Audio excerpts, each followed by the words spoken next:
આજે રાજ્ય અને દેશના રાજનીતિને લગતા બે સમાચારો તમને એકદમ સંક્ષિપ્તમાં કહીને એક પ્રશ્ન કરવો છે. એ પ્રશ્ન એ છે કે તમે કોને કરપ્શન કહેશો અને કોને રાષ્ટ્રવાદ કહેશો. રાષ્ટ્રવાદનો એક સાદો મતલબ તો એ થાય છે કે એની પ્રાથમિક શરત આ દેશને પ્રેમ કરવો છે, અને દેશને પ્રેમ કરવાનો પર્યાયવાચી શબ્દ ભ્રષ્ટાચાર તો બિલકુલ નથી થતો, એટલી બધાને સમજ છે. પણ છતાંય આજે એક એવા વ્યક્તિ અમુક પ્રશ્નોની સાથે અમારા સ્ટુડિયોમાં આવ્યા, અને એ જોયા પછી મેં એનાલિસિસ માટે તૈયાર કરેલા બાકીના બધા જ સમાચારો બાજુ પર મૂકીને એ વાતનો પ્રશ્ન કર્યો પોતાની જાતને કે નાની નાની વાતો અને નાના માણસોની નાની સમસ્યાઓને આપણે જ્યાં સુધી અવગણતા રહીશું ત્યાં સુધી આપણે દેશને, જે ખૂબ સરસ રીતે રાષ્ટ્રવાદી માણસો છેલ્લે પોતાની ચિઠ્ઠીમાં લખે છે કે માં ભારતીને પરમ વૈભવના શિખરે પહોંચાડીશું, એ નહીં પહોંચાડી શકીએ જ્યાં સુધી આપણે ભ્રષ્ટાચારની સામે નહીં લડીએ. નમસ્કાર, આપની સાથે હું દેવાંશી. એ કરપ્શન અને કરપ્શનનો શિકાર બનેલા માણસની વાત કહેતા પહેલાં તમને રાજ્યની અને દેશની રાજનૈતિક પરિસ્થિતિ વિશે પણ વાત કરવી છે. રાહુલ ગાંધી અમેરિકામાં છે. અમેરિકામાં અલગ અલગ જગ્યાએ એમના કાર્યક્રમો થઈ રહ્યા છે. કાર્યક્રમમાં સંવાદ પણ હોય, ઇન્ટરવ્યૂઝ પણ હોય, લોકોની વચ્ચે પણ સંવાદ હોય. એટલે એ પ્રકારના એક કાર્યક્રમમાં એક યુનિવર્સિટીમાં પહોંચ્યા હતા રાહુલ ગાંધી. ત્યાં એક એમણે ઇન્ટરવ્યૂ કર્યો, એક સંવાદ કર્યો, અને એ સેશન પછી સામાન્ય માણસોએ, ત્યાંના જે ઉપસ્થિત માણસો હતા, એમણે ઊભા થઈને પ્રશ્ન કર્યા. અલગ અલગ પ્રશ્ન હતા. કોઈએ પૂછ્યું કે ટ્રાન્સજેન્ડરની પરિસ્થિતિ શું હશે ભારતમાં. કોઈએ કહ્યું કે તમે ક્યાં સુધી જાતિ આધારિત અનામત આપતા રહેવા માંગો છો. કોઈએ રાજનૈતિક ભવિષ્ય પૂછ્યું. એક પ્રશ્ન એવો પૂછાયો કે ઇન્ડી અલાયન્સમાં જેટલા સાથી પક્ષો છે, એક તો છેક સુધી ટીએમસી જેવા પક્ષની સાથે ગઠબંધન ન થઈ શક્યું, અને તમે જેને રાઇટ વિંગની પાર્ટી માનવામાં આવે છે, જમણેરી વિચારધારાવાળી, એવી ઉદ્ધવ ઠાકરેના શિવસેના સાથે પણ ગઠબંધન કર્યું. તો બધાનો એક કોમન એજન્ડા શું છે? નરેન્દ્ર મોદીને હટાવવા સિવાય. કે તમે નરેન્દ્ર મોદીને હટાવવા માંગો છો, પણ તમારી સહમતિ કઈ વાત પર છે? શું કરવા માંગો છો હટાવ્યા પછી? આ પ્રકારનો એક પ્રશ્ન હતો. પ્રશ્ન અંગ્રેજીમાં હતો. એ એક્ઝેક્ટ જે પ્રશ્નને જવાબ છે એ પણ હું તમને સંભળાવીશ, પણ એના પછી રાહુલ ગાંધીએ એનો વિસ્તારથી જવાબ પણ આપ્યો. જવાબ પણ ખૂબ સારો અને વ્યવસ્થિત આપ્યો, પરંતુ છેલ્લે એમણે ટોક્યા એ વ્યક્તિને કે ઇન્ડી અલાયન્સ નથી, એ ઇન્ડિયા અલાયન્સ છે, અને તમે જે બોલી રહ્યા છો એ ભારતીય જનતા પાર્ટીના શબ્દો છે. ભારતીય જનતા પાર્ટી આ વાતને આ રીતે પ્રેઝન્ટ કરે છે. ભાજપે એને ઇન્ડિયા શબ્દ આવ્યું, અને ભારતીય જનતા પાર્ટીએ એનું એક હલ શોધ્યું, અને એના પછી ઇન્ડિયાની જગ્યાએ ભારત શબ્દ વાપરવાનું શરૂ કર્યું. એ બધી વાતો સાચી. ઇન્ડિયાને ગુલામી માનસિકતાનું પ્રતીક પણ કહ્યું, અને ઘણા બધા શબ્દો કયા કે ભારત જ આ દેશનું નામ છે, અને બાકી કોઈ ગુલામીની વાતો છે બાકી બધી. એ રીતે એને કાઉન્ટર કર્યું, અને બહુ જ એમને સફળતા ન મળી એ સર્વવિદિત છે, પરિણામોમાં દેખાયું છે. પણ ઇન્ડી અલાયન્સ જ તો શબ્દ છે. તમે એને કાં તો ઇન્ડિયા કહી શકો, કાં તો ઇન્ડી અલાયન્સ કહી શકો. જેમ કે તમે એનડીએ કહો અથવા એનડી અલાયન્સ કહો. કોઈ એનડીએ નથી, કોઈ એનડી અલાયન્સ નથી બોલતું, એટલે તમે એવો આગ્રહ રાખી શકો કે તમે અમને ઇન્ડિયા તરીકે સંબોધો. પણ ઇન્ડિયા તરીકે સંબોધવામાં જો કન્ફ્યુઝન કોઈને થતું હોય, અને કોઈ તમને બહારના દેશમાં એક વ્યક્તિ ઇન્ડી અલાયન્સ નામે પ્રશ્ન કરે છે, તો રાહુલ ગાંધીને ત્યાં પણ કેમ એવું લાગે છે કે અહીંયા પણ ભારતીય જનતા પાર્ટીનો નેરેટિવ સેટ થઈ રહ્યો છે. ચૂંટણી પૂરી થઈ, પરિણામો આવ્યા, અને એના પછીની પહેલી પત્રકાર પરિષદમાં રાહુલ ગાંધીએ એક બહુ જ જેન્યુન પ્રશ્ન પર એવો જવાબ આપ્યો હતો પત્રકારોને કે તમે ભારતીય જનતા પાર્ટીના પ્રશ્નો પૂછી રહ્યા છો. ભાજપને કોઈ પણ સવાલ કરવામાં આવે, એ સવાલ જો તીખો હોય, એમને થોડો તકલીફ આપે એવો હોય, તો તરત જ એક વિશેષ આર્મી એમની તૈયાર કરેલી એ તમારા પર તૂટી પડે, તમારા પર એ થપ્પો લગાવવા માટે કે નહીં, તમે કોંગ્રેસવાળા છો, તમે આમ આદમી પાર્ટીવાળા છો, કાં તો તમે અર્બન નક્સલ છો, કાં તો તમે આતંકવાદી છો, કાં તો તમે આ દેશ વિરોધી છો, કાં તો હિન્દુ વિરોધી છો. કોઈ પણ સમયની અનુકૂળતા પ્રમાણે જે ટેગ તમારા પર લગાડવાનું હોય, ટેગ તમારા પર લગાવી દે. એટલે બે પ્રકારના ટેગની લડાઈ ચાલી રહી છે. મીડિયા માટે તો ખાસ ચાલી રહી છે કે કાં તો એક ગોદી મીડિયા છે, કાં તો એક દલાલ મીડિયા છે. પણ એ બંનેની વચ્ચેનો પણ એક પ્રશ્ન છે કે જે પૂછાઈ રહ્યો છે, અને એ પ્રશ્ન એ છે કે તમને અસહજ મહેસૂસ થાય છે, તમને એ પ્રશ્ન નથી ગમી રહ્યો, તમે એમાં અસહમત હોઈ શકો છો, પણ કોઈ અધિકાર, કોઈ રાજનેતાને, કોઈ પણ પક્ષના રાજનેતાને નથી કે તમે થપ્પા મારવા માટે બેસી જાઓ. આ થપ્પા મારવાની પ્રતિસ્પર્ધામાં છેલ્લે નુકસાન એવા અવાજોનું થઈ રહ્યું છે, જે અવાજો માત્ર એ પ્રશ્ન માટે ખૂબ ઓબ્જેક્ટિવિટી સાથે ઉઠી રહ્યા છે. એ પ્રશ્ન એટલી જ સરળતાથી બંને પક્ષો માટે અને રાજ્યના, દેશના બાકીના બધા પક્ષો માટે પૂછાવા જોઈએ. આજે અસહજતા મહેસૂસ થઈ રહી છે, એ બીજું કશું જ નથી, તમારો ડર છે. આખી દુનિયાને અસહિષ્ણુતાની વાતો કરનારા રાજનેતાઓની આ પોતાની અસહિષ્ણુતા છે કે એમને પ્રશ્ન થાય છે ત્યારે તરત કહે છે કે નહીં, આ તો ભાજપનો શબ્દ છે, કે આ તો કોંગ્રેસનો શબ્દ છે. એવું સાવ નથી, એવું એવું હું એટલા માટે નહીં નકારું કેમ કે હું પણ તો એ મીડિયાનો હિસ્સો છું. મને ખબર છે કે પ્રશ્નો છે, મીડિયાની આંતરિક તકલીફો એટલી બધી વધારે છે કે વિશ્વસનીયતા નથી વધી. પણ એનો મતલબ તો એ બિલકુલ નથી થતો કે તમે કોઈ પણ પ્રશ્નને સમાન ત્રાજવા પર તોડીને બહારના દેશમાં પણ કોઈ વ્યક્તિ પ્રશ્ન પૂછી રહ્યું છે તો એવું માની લો કે ભારતીય જનતા પાર્ટીનો વિચાર થોપવામાં આવી રહ્યો છે. ખેર, પણ એના પછી પણ રાહુલ ગાંધીએ જવાબ પ્રત્યુત્તર જે આપ્યો ઇન્ડિયા અલાયન્સનો એ પણ મહત્વનો હતો. રિઝર્વેશન સહિતના મુદ્દાઓ પર પણ એ ખાસું બોલ્યા છે. RSS પર પણ અલગ અલગ જગ્યાએ બોલ્યા છે. અને એટલે જ એ પ્રશ્ન, એનો જવાબ, કેમ કે ઇન્ડિયા અલાયન્સ તો કેવી રીતે હોય? બે અલાયન્સ તો શબ્દ ન હોય. NDA છે તો ઇન્ડિયા છે. આપણે જે રોડ રસ્તા બોલીએ છીએ એ પ્રકારની આ વાત છે. રાહુલ ગાંધીએ પણ એ પ્રકારે જવાબ આપ્યો છે કે બોલવામાં એવું આવી ગયું છે કે ઇન્ડિયા અલાયન્સ, બાકી એ stands for alliance, India, INI.D.I.A. India that is Bharat એ અલગ છે, એ આપણો દેશ છે ને કોઈ પક્ષનો નથી. એટલે તમે નામ રાખી દેવાથી જો એ પ્રકારનું માનસ તમારા મનમાં પેદા થતું હોય કે પપ્પાએ 7/12માં નામ લખી આપ્યું છે કે ઇન્ડિયા ધેટ ઇઝ ભારત અને તમારું છે, તો એવું નથી. આ દેશ બધાનો છે. આ દેશના માણસો ખૂબ હોશિયાર છે. એ સમય જેમ આવે એમ દરેક પક્ષને જવાબ આપે છે. એટલે ભારતીય જનતા પાર્ટી જે 400 પારની વાત કરતી હતી, એમણે કલ્પનાએ નહોતી કરી કે ભારતના જ દેશો આ પ્રકાર ભારત દેશના માણસો આ પ્રકારનો જવાબ આપશે. પણ એ જવાબ મળ્યો, એ પરિણામોમાં મળ્યો. અને એટલે જ એવો જવાબ બધાને મળે છે. 2014 પહેલાં કોંગ્રેસને કલ્પનાએ નહોતી. દુષ્યંત કુમારનો શેર ત્યાં બહુ સરસ લાગુ થતો હતો કે આપકે પાઉં કે નીચે જમીન નહીં, કમાલ ये है कि फिर भी आपको यकीन नहीं. આ જ વસ્તુ ભારતીય જનતા પાર્ટી સાથે પણ થઈ અને થતી આવી છે અને ગુજરાતમાં હજુ એ થઈ રહી છે. તો સમયાંતરે જનતા પોતાનો જવાબ આપે છે. પણ જો કોઈ પણ પક્ષના માણસો એવું સમજીને બેસે કે પપ્પાએ ખરેખર 7/12ના ઉતારામાં લખી આપેલો આ દેશ છે, તો એ આ દેશના માણસોએ નથી લખી આપ્યો. આ દેશના માણસોએ ભેગા થઈને એમના પ્રતિનિધિઓએ એક બંધારણ લખ્યું છે અને એ બંધારણમાં લખ્યું છે કે વી ધી પીપલ ઓફ ઇન્ડિયા, અમે ભારતના લોકો આજે અમારી જાતને આ બંધારણ સમર્પિત કરીએ છીએ. એટલે અપેક્ષા રાખીએ કે પોતાની ટીકા અથવા ન ગમતા સવાલો બહુ જ સરળતાથી નેતાઓ સ્વીકારતા થાય. રાહુલ ગાંધીના આ જ્યાં સંવાદ થઈ રહ્યો હતો ત્યાં ઘણા બધા પ્રશ્નો બહુ જ અસહજ એમને કરાવે એવા પણ હતા અને એના જવાબો પણ એમણે ખૂબ સારી રીતે આપ્યા છે. બસ એ ખાલી આ ઇન્ડિયા અને ઇન્ડિયા અલાયન્સવાળું જે એમણે મિક્સ કર્યું એમાં એ સવાલો હતા. રાહુલ ગાંધીની જે પણ ટીકા ટિપ્પણીઓ અને રાજનીતિક પ્રહારો એમણે અમેરિકાની ધરતી પરથી કર્યા છે ભારતીય પ્રધાનમંત્રી માટે, સાંભળીએ. Hello. Mr. Gandhi, you lead the Indy Alliance, which is seen by many as an alternative to the BJP-led NDA government. Looking at the 2024 Lok Sabha elections, your party was not able to agree on seat-sharing policies with your alliance partner, which was Mamata Banerjee's TMC.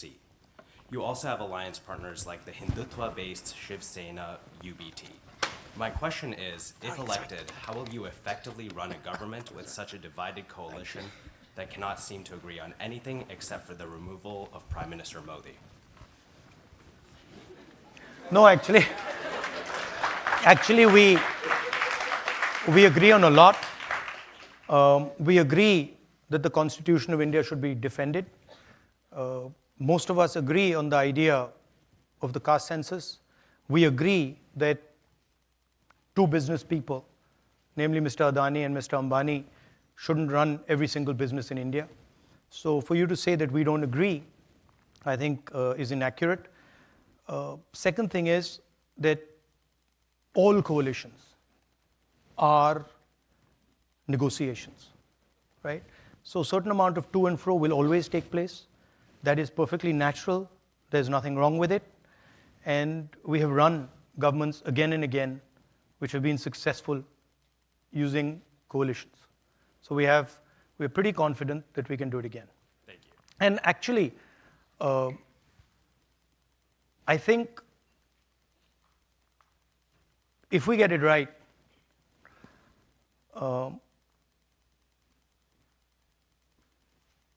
we would, sorry, it's not India Alliance. That's a BJP framing. It's India Alliance. What's the last word stand for? What does the A stand Alliance. for at the end? So wouldn't it be redundant to say India No, Alliance? it's not. It's not. Because the whole idea of the alliance was to put across to the people of India that India is being attacked. And it was very successful. डर निकल गया, डर नहीं लगता अब. अब डर नहीं लगता, डर गायब हो गया. तो it's interesting to me that BJP ने कितना, मोदी जी ने कितना डर फैलाया. एजेंसीज का दबाव, मीडिया का दबाव, इनकम टैक्स डिपार्टमेंट, छोटे बिजनेसेस पे, मीडियम साइज बिजनेसेस पे, और एक सेकंड में सब गायब हो गया. अजीब सी बात है. मतलब सालों लगे उस डर को पैदा करने में, सालों लगे, प्लानिंग चली, पैसा लगा, और एक सेकंड में खत्म. और वो दिखता है अब. You can see it, I see it, I get to see it in Parliament. I see the Prime Minister right up front, and I can tell you that the idea of Mr. Modi, 56-inch chest, direct connection with God, that's all gone. It's history now.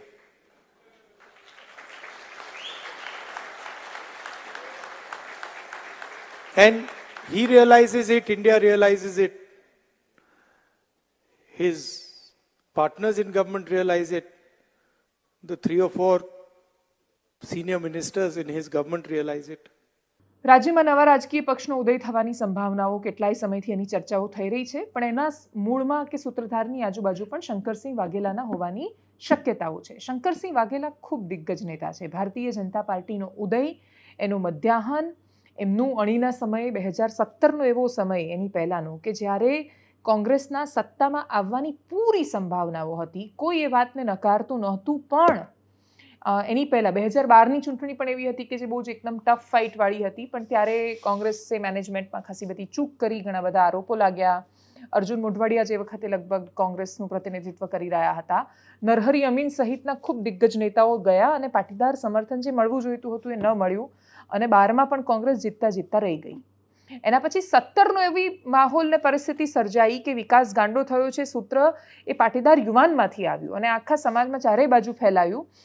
Bharatiya Janata party જીતી શકે એવી કોઈ સંભાવનાઓ નહોતી, પણ એની પહેલાં રાજ્યસભાની ચૂંટણી વખતે એક સાથે કેટલાય 17 જેટલા ધારાસભ્યોનું શંકરસિંહ વાઘેલા સાથે જતું રહેવું પાર્ટી છોડીને, નેતાઓને બેંગ્લોરના રિસોર્ટમાં લઈ જવા, અહેમદ પટેલની રાજ્યસભાની ચૂંટણી વખતે જે વિવાદ થયો, શંકરસિંહ વાઘેલા અને એ સમયના બાકીના રાજનેતાઓ જો એ વખતે ટકી ગયા હોત તો 2017માં કોંગ્રેસ સત્તામાં હોત. એ વાતને બધા જ લોકો સ્વીકારે છે. પણ છતાંય અણી સમયે નીકળી જતા નેતાઓએ કોંગ્રેસને વર્ષોથી સત્તાથી દૂર રાખી છે, અને 22માં તો કોંગ્રેસ સાવ ખાડામાં ગઈ. એટલે એમાંથી બહાર કેમ નહીં નીકળશે એ સ્થાનિક સ્વરાજ્યની ચૂંટણીમાં આપણને દેખાશે. પણ આ રાજનીતિ છે, સંભાવનાઓનો ખેલ છે. કોઈ પણ સંભાવનાને તમે નકારી નથી શકતા.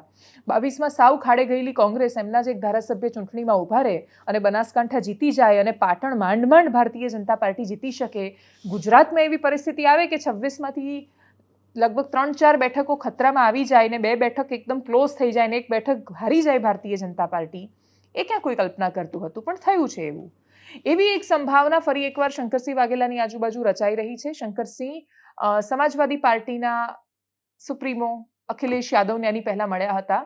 સમાંતરે એમની અમિત શાહ સાથે પણ એક ગાંધીનગરના સર્કિટ હાઉસમાં મુલાકાત થઈ હતી. એ મુલાકાતને એમણે ખૂબ ઔપચારિક ગણાવી કે મળ્યા અને સહજતાથી મુલાકાત કરી.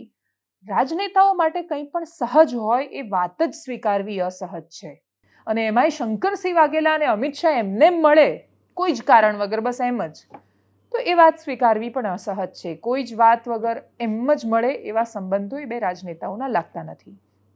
શંકરસિંહ વાઘેલાના મેં જેટલા ઇન્ટરવ્યૂઝ કર્યા અથવા મારા જેટલા સંવાદ થયા એમની સાથે, એ પ્રકારે એ નરેન્દ્ર મોદીને કે અમિત શાહને ખૂબ પસંદ કરે છે એવું એમની વાતચીત પરથી લાગતું નથી. પણ જો પસંદ નથી કરતા તો એ રાજકીય પરિસ્થિતિ શંકરસિંહ વાઘેલાની પાસે કેમ સ્પષ્ટ નથી કે એમને ખબર છે કે ત્રીજો પક્ષ એ ભારતીય જનતા પાર્ટીના ફાયદા સિવાય કશું જ કરાવતો નથી. 2022માં લોકો એ જોઈ ચૂક્યા છે. એ ત્રીજા પક્ષની સાથે પાટીદારો પણ સમર્થન આપે, કનુભાઈ કલસરિયા પણ, મહુવાના પૂર્વ ધારાસભ્ય એ પણ અખિલેશ યાદવને મળ્યા અને ઘણા બધા પાટીદાર એવા નેતાઓ પણ શંકરસિંહ વાઘેલાના સંપર્કમાં છે, જે અત્યારે પણ ભારતીય જનતા પાર્ટીમાં છે, પરંતુ એકદમ સાઇડલાઇન છે. એમાં મોટા ભાગે પાટીદાર આંદોલન વખતથી નીકળેલા નેતાઓ. પાટીદાર આંદોલન એકદમ પીક પર હતું. જેમ જેમ ચૂંટણી આવે એમ કોઈ ને કોઈ રાજનેતા આવે એટલે વરુણ પટેલ ને રેશમા પટેલે સંયુક્ત રીતે પત્રકાર પરિષદ કરી અને આંદોલનને સાવ ખોટું અને ભારતીય જનતા પાર્ટીમાં એ લોકો જતા રહ્યા. એના પછી વારાફરતી બધા જ રાજનેતાઓ કેતન પટેલ, ચિરાગ પટેલ ને મોટાભાગના કાં તો કોઈ નિષ્ક્રિય થઈ ગયું અને કાં તો એ ભાજપમાં જોડાઈ ગયું. છેક સુધી હાર્દિક પટેલ રહ્યા હતા કોંગ્રેસમાં. આ બધા નેતાઓ ભેગા થઈને હાર્દિક પટેલ સામે લડ્યા. હાર્દિક પટેલ કોંગ્રેસમાં રહ્યા છેક સુધી, કોંગ્રેસે કાર્યકારી અધ્યક્ષ બનાવ્યા. હવે આ બધા નેતાઓ હાર્દિકભાઈની સામે લડ્યા હોય ને પછી હાર્દિકભાઈ ભારતીય જનતા પાર્ટીમાં જતા રહે અને બીજા કોઈ કશું જ ન બન્યા, કોઈને ટિકિટે ન મળી ને કોઈ જગ્યાએ કોઈ આયોગમાં ચેરમેને ન બનાવ્યા, કશું જ નહીં, અને હાર્દિકભાઈ વિરમગામથી ચૂંટણી લડીને ધારાસભ્ય બન્યા. આવી પરિસ્થિતિમાં જે ઓલરેડી ત્યાં હોય એ લોકોને અસહજ થાય મહેસૂસ, એ બહુ સ્વાભાવિક છે. એટલે એ બધી અસહજતા રાજકોટમાં કેશુબાપાના સ્મરણાર્થે એક કાર્યક્રમનું પણ આયોજન કરવામાં આવ્યું છે, જેમાં પાટીદારોને ભેગા કરવાની વાત છે. એટલે પાટીદારો તરફથી, બાકીના સમાજો તરફથી, એટલે ક્ષત્રિય સમાજ પણ એની અંદર છે અને એ લોકો ભેગા થઈને હવે આ બધા જ રાજનેતાઓ એવા છે કે જે ઈચ્છે તો પણ કોંગ્રેસ એમનો ભરોસો ન કરે. કોંગ્રેસને જૂના અનુભવો છે. કોંગ્રેસ ભરોસો કરતી નથી, ભારતીય જનતા પાર્ટીમાં જગ્યા નથી, તો કરવાનું શું? તો એનો જવાબ હોય છે હંમેશા ત્રીજો મોરચો. આમ આદમી પાર્ટી નામે ત્રીજો મોરચો અસ્તિત્વમાં છે. 2022માં અદ્ભુત રીતે એ લોકો લડ્યા અને ખૂબ સરસ એમણે વાતાવરણ ઊભું કર્યું, ગાંધીનગર કોર્પોરેશનથી લઈને સુરત કોર્પોરેશન સુધી. પરંતુ એ જે જનૂન હતું એ ટકી ન શક્યું આમ આદમી પાર્ટીમાં. એના પછી ગોપાલ ઇટાલિયા અધ્યક્ષ પદેથી પણ બદલાયા, મહારાષ્ટ્રમાં એમને જવાબદારી આપી, પરંતુ ઈસુદાન ગઢવીના હાથમાં બધી જ બાગડોર આવી ગઈ. એના પછી આમ આદમી પાર્ટીનું સંગઠન ક્યારે આક્રમક થઈને રસ્તા પર ઉતર્યું કે સામાન્ય માણસોના મુદ્દા પર બોલ્યું? જે આમ આદમી પાર્ટી સતત કોંગ્રેસને એવું કહેતી હતી કે તમારા નેતાઓ જતા રહે છે, એના જ ધારાસભ્ય છોડીને ગયા અને વિસાવદર નધણિયાત બન્યું. આટલા સમયથી ચૂંટણી નથી થતી, અતિશય ખરાબ હાલતમાં વિસાવદરના માણસો જીવી રહ્યા છે, પણ એ ચૂંટણી કોના પાપે નથી થઈ રહી? ભારતીય જનતા પાર્ટી જવાબદારને નથી કરવા દેતા ને બહુ જ ખરાબ, એ બધું બરાબર, પણ તમે જેને પસંદ કર્યો હતો એ માણસ તમને ખબર નહોતી કે એના ભારતીય જનતા પાર્ટી સાથે સંબંધો છે? એ તો પરિણામના બીજા દિવસે CR પાટીલને પગે લાગવા ગયા હતા આશીર્વાદ લેવા માટે. તો આવું થતું આવ્યું છે. એટલે જ્યારે વાત ચૂંટણીની આવે છે ત્યારે એ બધા મુદ્દાઓ સાવ ગૌણ થઈ જાય છે. જે બોલ્યા એ મોટા ભાગનું જુઠ્ઠું સાબિત થયું. 2022ની ચૂંટણી સુધીમાં જેટલો પ્રચાર આમ આદમી પાર્ટી દ્વારા કરવામાં આવ્યો, અમે રાજનીતિ બદલીશું, અમે મજબૂત વિપક્ષનો ઓપ્શન બનીશું જો સત્તામાં નહીં આવીએ તો, મજબૂત જવા દો, વિપક્ષનો ઓપ્શન તો શું, તમે એની આજુબાજુ સુધી ન આવી શક્યા. ઉપરથી કોંગ્રેસે ન્યાય યાત્રા કાઢીને પછી લાલજી દેસાઈ ને પાલભાઈ ને જિગ્નેશ મેવાણી ને બાકીના બધા લોકો કેટલાય દિવસો સુધી રસ્તા પર લડ્યા. આમ આદમી પાર્ટીના નેતાઓની આક્રમકતા સાવ ગાયબ દેખાઈ. આક્રમકતા ક્યાં છે? સોશિયલ મીડિયા પર લખવામાં, બૂમો પાડવામાં, પ્રશ્ન થાય, અસહજ જેવું લાગે તરત જ મીડિયા વેચાયેલું છે એ કહેવામાં, જ્યારે એ સવાલ આવે કે બધા જ સરખા સાબિત થઈ રહ્યા છે ત્યારે એવું કહેવામાં કે મીડિયા આવું છે. તો આ આક્રમકતા જે સોશિયલ મીડિયા પર છે એ જમીન પર ન દેખાય, અને જમીન પર ન દેખાય તો એ પરિણામોમાં કન્વર્ટ થાય એવી આશા બીજા એવા માણસોને પણ ન લાગે જે રાજનીતિમાં પોતાનો એક વિકલ્પ શોધી રહ્યા હોય. એ લોકો સંભવતઃ એવું હોઈ શકે કે સમાજવાદી પાર્ટીની આજુબાજુ અથવા એના નેજા હેઠળ એક્ટિવ થઈને ગુજરાતમાં સપાનું તો ઉપર તો ગઠબંધન છે કોંગ્રેસની સાથે, ઇન્ડી અલાયન્સની જે વાત રાહુલ ગાંધીએ કરી, તો એ અલાયન્સમાં ગમે તેમ રીતે નેગોસિએશન કરીને, બાર્ગેનિંગ કરીને પોતાની બેઠકો લે. અને અમુક બેઠકો એવી કે જ્યાં કોઈ પાટીદાર નેતા કે ક્ષત્રિય નેતા કે જે સમાજો ભેગા થઈને લડવાની વાત કરી રહ્યા છે, એ રીતે એક આખો માહોલ ઊભો થાય એ પ્રકારની કોશિશ છે. હજી તો બધું બહુ રંધાઈ રહ્યું છે અને બહુ દૂર દૂર સુધી, એટલે ધુમાડો આવી રહ્યો છે તો આગ હોય જ એવી પૂરી સંભાવના છે, પણ એ આગ ન હોય, સુરસુર્યું પણ નીકળે એવું પણ હોઈ શકે. પરંતુ છતાંય ગુજરાતની રાજનીતિમાં હમણાંનો જે તાજો ઘટનાક્રમ છે એ દિશા તરફ નિર્દેશ કરી રહ્યો છે. શંકરસિંહ વાઘેલાને ભૂતકાળનો અનુભવ છે, 22ની ચૂંટણીનો અનુભવ છે, એની પહેલાનો પણ અનુભવ છે, અને એટલા જ માટે શંકરસિંહ વાઘેલા રાજનીતિના અઠંગ ખેલાડી છે. એમને બધી જ ખબર છે કે શું કરવાથી શું થઈ શકે છે. એટલે એમના આ નિર્ણય પરથી એક્ઝેક્ટ ખબર પડવાની છે આવનારા સમયમાં કે એ ભારતીય જનતા પાર્ટીને હટાવવા માંગે છે કે મદદ કરવા માંગે છે. અને છેલ્લે વાત, કોઈ પણ પક્ષોના બદલાવાથી શું આપણે સિસ્ટમને બદલી શકીશું જે ઘૂસી ગઈ છે? શું આપણે એ કરપ્શન ઓછું કરી શકીશું? એનો જવાબ છે હા. હા, એટલા માટે જવાબ છે વ્યક્તિઓના બદલવાથી ખબર નહીં, પણ વ્યક્તિઓનું માનસ બદલવાથી ઘણું બધું બદલી શકાય છે. ભવિષ્ય એટલા માટે ભારતનું આશાસ્પદ છે કેમ કે નવા આવનારા ઘણા બધા કર્મચારીઓ એવા છે કે જે આજે પણ એવું ઈચ્છે છે કે સિસ્ટમમાં જઈને કંઈક બદલાવ લાવે. એ લોકો જ્યારે તૈયારીઓ કરતા હોય છે ત્યારે અમારા બધાના વિડીયોઝ જોતા હોય છે અને પછી અમને આવીને અમે જેટલી વાર મળીએ ત્યારે એવું કહેતા હોય છે કે તમે બહુ જ સરસ કામ કરી રહ્યા છો, આજના સમયમાં કામ કરવું બહુ અઘરું છે, અમે કોશિશ કરીશું કે અમે સિસ્ટમમાં જઈને કંઈક સુધાર લાવી શકીએ. એ પ્રશ્ન મને હંમેશા સતાવતો હોય છે કે સિસ્ટમમાં ગયા પછી થઈ શું જાય છે એમને? એ થઈ શું જાય છે એનો જવાબ એ છે કે કાં તો એમણે ભાગ બનવું પડે છે ને કાં તો ભોગ બનવું પડે છે. ભોગ કોઈ બનવા નથી માગતું. વર્ષો સુધી એમણે પોતાની જિંદગીમાં એટલા બધા ભોગ આપ્યા હોય છે કે સિસ્ટમમાં ગયા પછી ન્યાય માટે લડતા લડતા પોતાનો ભોગ આપી દેવાની હિંમત એમની અંદર નથી રહેતી. પણ કોઈક કર્મચારીઓ જ્યારે એ હિંમત કરે ત્યારે એમની સાથે શું થાય છે? અમારી ઓફિસમાં આજે એક મનીષભાઈ પંડ્યા આવ્યા છે, એક અમરેલીથી આવ્યા હતા. PGVCLના MD સાથેનો સંઘર્ષ થયો. એક ક્લર્ક કર્મચારી અને એક MD કર્મચારી, માણસો જ છે બંને, પરંતુ છતાંય હોદ્દાની દ્રષ્ટિએ બંનેની અંદર ખાસો તફાવત છે. અને તફાવતના ચક્કરમાં ના એમને સાંભળવામાં આવ્યા, ના એમની સાબિતીઓને ધ્યાને લેવામાં આવી. એમની સાબિતીઓ એમણે જે દાવો કર્યો એ પ્રમાણે એમની સાથે જે અન્યાય થયો ને એના પછીની એ જે પીડા ભોગવી રહ્યા છે અને રાજ્યની સરકારને, રાજ્યના મુખ્યમંત્રીને અને ઉર્જા મંત્રીને જે અપીલ કરી રહ્યા છે, આ કાર્યક્રમના માધ્યમથી મેં જે એકદમ શરૂઆતમાં વાત કરી હતી કે સાચો રાષ્ટ્રવાદ એ છે જ્યારે તમે તમારી સામે થઈ રહેલો અન્યાય સહન નથી કરતા. રાષ્ટ્રપ્રેમ એ છે કે તમે ખોટું થાય છે તો તમે પ્રતિકાર કરો છો, પોતાનો અવાજ ઉઠાવો છો. અને એટલા જ માટે એમણે એ અવાજ ઉઠાવ્યો છે. એ અવાજને વધારે લોકો સુધી પહોંચાડવું એ મારું કામ છે, કર્તવ્ય છે. અને એટલા માટે એમની વાત હું તમારા સમક્ષ મૂકી રહી છું એવી અપેક્ષા સાથે કે તમે પણ એમને સાંભળશો. અને જે સાંભળવાવાળા લોકો છે એમાં બધા જ વર્ગના માણસો આવે છે. મને ખબર છે કે રાજનેતાઓ પણ સાંભળે છે, અધિકારીઓ પણ સાંભળે છે, કર્મચારીઓ પણ સાંભળે છે, રાજ્યનો ખેડૂત પણ સાંભળે છે, કોઈ આદિવાસી વિસ્તારમાં શ્રમિક અને મજૂરીનું કામ કરતા માણસો પણ અમને સાંભળે છે. દરેક વર્ગના માણસો એકસાથે જ્યારે આ કાર્યક્રમ સાંભળે છે એટલા માટે હું આ વાત કરી રહી છું કે તમે બની શકે એટલું, બીજું કશું જ નહીં તો એટલીસ્ટ એમને સાંભળીને એ વાત પહોંચાડો સરકાર સુધી કે અમે જોઈ રહ્યા છીએ. અમે જોઈ રહ્યા છીએ, આખું ગુજરાત જોઈ રહ્યું છે. એ વાતની અસર અને અહેસાસ થાય ત્યારે પણ ઘણું બધું પરિવર્તન આવતું હોય છે, ઘણું બધું સંજોગાવસાત થઈ જતું હોય છે, પરંતુ એનો ઉકેલ લાવી શકાતો હોય છે. મનીષભાઈને ન્યાય મળે એવી અપેક્ષા છે. એમની સાથેનો સંવાદ આખો ઓલરેડી અમારી ચેનલ પર મૂકેલો છે. તમે એકદમ સંક્ષિપ્તમાં એમની સાથે જે શું થયું એને સાંભળો. આ જ વસ્તુ મુખ્યમંત્રી સાહેબને કહું છું, દાદા અમે તમારા દીકરાઓ છીએ, તમારા સ્વપ્ન, તમારા જે પ્રધાનમંત્રી શ્રી આપણે કહે છે એ સ્વપ્ન ભ્રષ્ટાચાર મુક્ત ભારત, અમે તમારા ભાવિ સ્વપ્ન અમે પૂરા કરવા યુવાનો આગળ આવ્યા છે. જૂના તો ભ્રષ્ટાચાર કરે તો કમસે કમ અમને પ્રોટેક્ટ દઈ ન શકો તો કાંઈ નહીં, અમારો રોટલો છીનવવાનો અધિકાર નથી. હવે આજે હું સિસોડા જેવો મજૂરીનો ધંધો કરું, સવારમાં પગ નથી મુકાતા, મારી સાથે મારા ધર્મપત્ની મદદમાં આવે છે, મારા બાળકો બાળ મજૂરી કરવા આવે છે. એટલે હર્ષ સંઘવી સાહેબને હું બ્રિજેશ ઝા સાહેબને વિનંતી કરું છું કે આ કેસની તટસ્થમાં તટસ્થ અને ન્યાયી તપાસ કરાવશો ને તો હું નિર્દોષ પુરાવા થાય. અને સવાલ એ આવશે કે ઘટના જ નથી બની તો એક્શન છે ને આ સ્થિતિનું નિર્માણ રેકોર્ડ સાથે હું બેન વાત કરું. એક બહુ સીધો પ્રશ્ન છે આપ જે કહો છો એમાં, ગ્રાહક ચોરી કરે છે એ તો બરોબર છે, અમારી વીજ લાઈન નીકળતી હોય PGVCLની ગમે એ કંપનીની ત્યાંથી લંગી, પણ હું તો રોટલો PGVCLનો ખાઉં છું.